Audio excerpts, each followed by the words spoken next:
Alin ang pipiliin mo? Magandang araw ng Miyerkules, kapanalig, at huling araw ng Abril. Pasalamatan natin ang Panginoon sa lahat ng biyayang ipinagkaloob niya sa atin sa buwang ito. Ipinagdiriwang po natin ngayon ang kapistahan ni Papa San Pio IX. Ito po si Sister Rose Agtarap ng Daughters of St. Paul para sa mabuting balita. Tayo na pong magnilay sa Ebanghelyo ayon kay San Juan.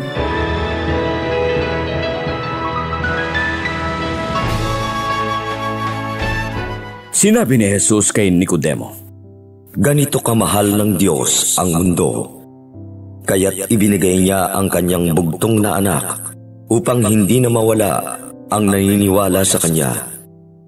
Magkaroon nga siya ng buhay na walang hanggan. Hindi nga sinugo ng Diyos sa mundo ang anak upang hukuman ang mundo, kundi upang maligtas ang mundo sa pamamagitan niya. Hindi hinahatulan ang naniniwala sa kanya, ngunit hinatulan na ang hindi naniniwala, sapagkat hindi siya naniniwala sa ngalan ng bugtong na anak ng Diyos. Ito ang hahatulan.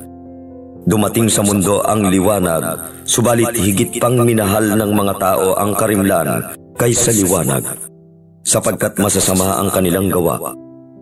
Napupuot nga sa liwanag ang nabubuhay ng masama, at hindi lumalapit sa liwanag, at baka mahayag ang kanyang mga gawa.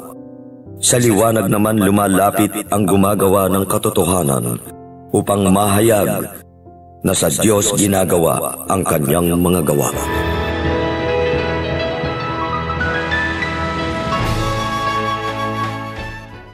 Nalalapit na ang midterm elections dito sa ating bansa sa darating na 12 ng Mayo, 2025.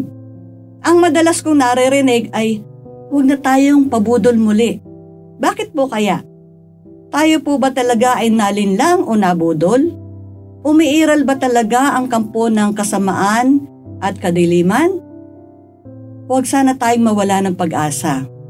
Bumoto po tayo ng mga taong makagagawa ng magandang mga batas para sa ating tunay na pag-unlad.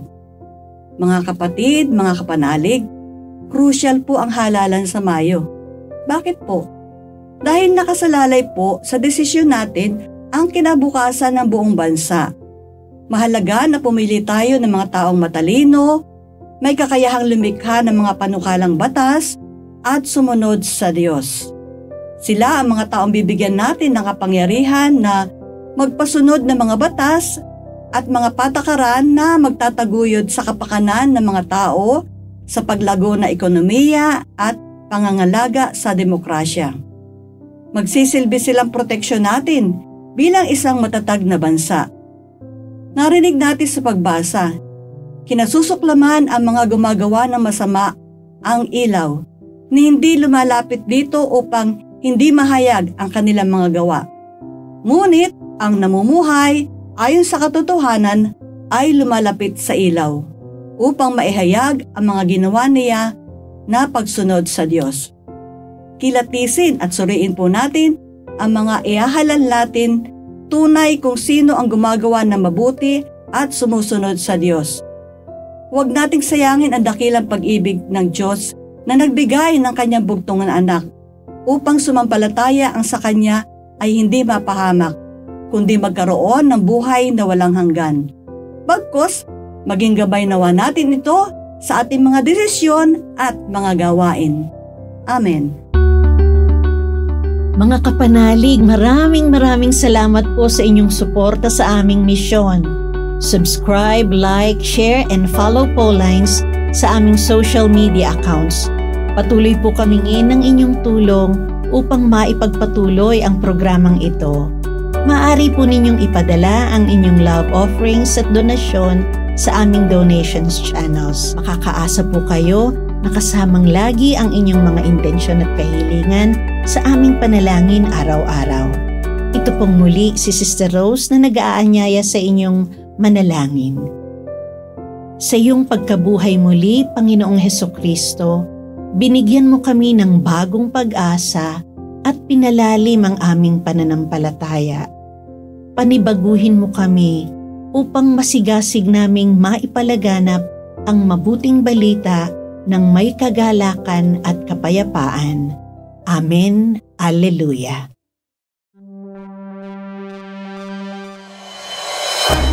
We are here to provide a new way of communicating and proclaiming the gospel.